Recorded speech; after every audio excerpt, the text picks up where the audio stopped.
as an employee who's only been working for a year, I've not really gone through the failure that you have. Yeah. So what kind of advice would you give to me what that would help me if I ever did fail? Well, first of all, I don't think an employee, and you can challenge me on that if you want to, I don't think an employee will ever kind of experience the same failure as a founder would, right?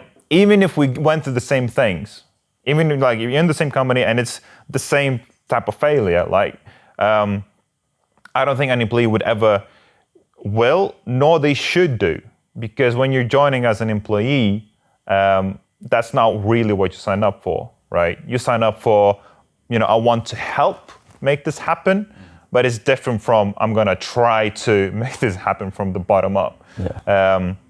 So I just kind of, and you can challenge me on it if you want to, but that's just my feeling, because at the end of the day, one of the biggest, I guess, challenges of being a business owner and a founder, that everything stops,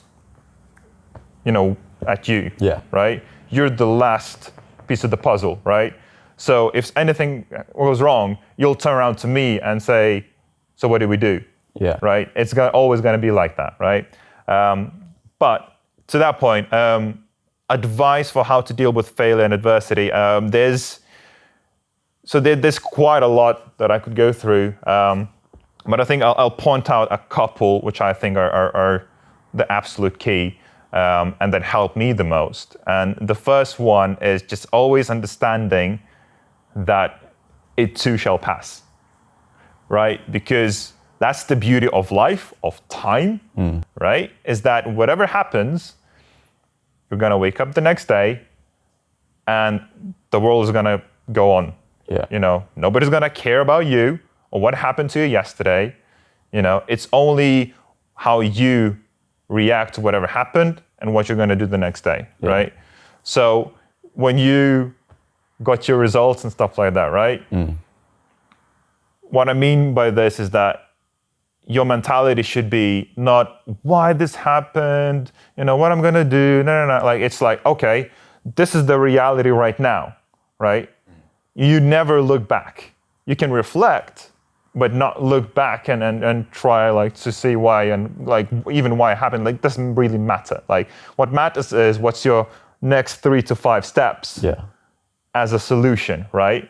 And you can be sad, you can be angry, you can be excited, you can get an adrenaline rush from what you see, as long as you kind of steer the energy to those next 3 to 5 steps. Because that will pass, and time heals absolutely everything, whether it's a breakup, whether it's a failed business, whether it's an injury or whatever it may be. If you look at what happened 10 years ago, you'll be like, like, I'm good now. And that's because of decisions that you've made.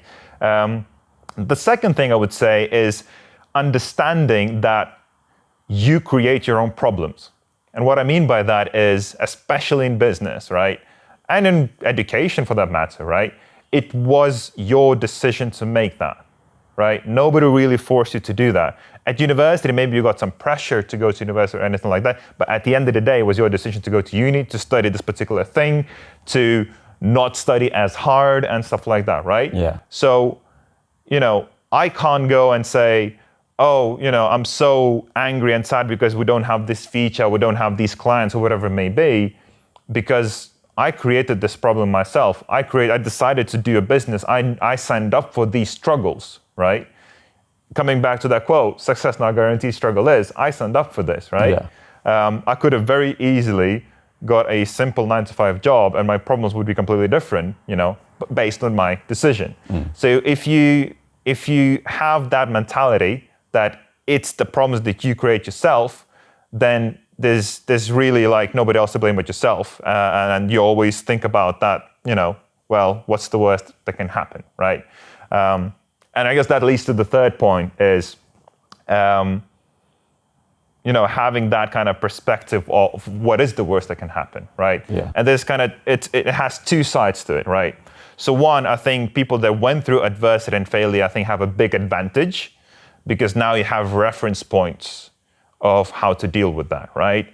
At some point, for example, for me, because I went through quite a lot, it becomes not this, oh my God, this is such a new thing, I don't know how to deal with it. It goes, oh, it's another one of those. Oh, this is this type of thing. All right, this is this. I already know how to deal with it. And even if it's not exactly that, they all have some similarities, right? And the more kind of adversity you go through, the easier it gets. Yeah. And so, for example, you have your lowest point at some point in your life. Obviously, your points will be different, but for example, my lowest point was like, in London, being homeless, sleeping on a bench, because I paid all my money to the developers and then, went into work in the office, right, the next day, right? And like my health wasn't great and stuff like that. That was like my lowest point, right?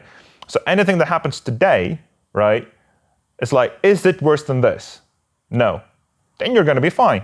Yeah. Right? And again, like when we talk about, how to, even if you don't have that reference point, then I think what you can do is fake it, right? Create a scenario of what the absolute worst thing that could happen, right? So again, for example, you start a business, right? What's the worst that can happen? You can be in a lot of debt. You can break up with your girlfriend. You can't pay salaries. You will go bankrupt. There's a recession. You can't find a job. Right? You just create the kind of scenario and figure out a way. How would you deal with that at that time? Yeah. Like literally put yourself in the shoes of that person at that moment. And at some point, with enough time and with enough thing, you'll figure out, right, this would probably be the best course of action, right? And once you have that, then anything that happens afterwards, you're fine because you know that you're prepared for the worst case scenario. Yeah. Touch wood never happens, but even if it did, you're not prepared for it.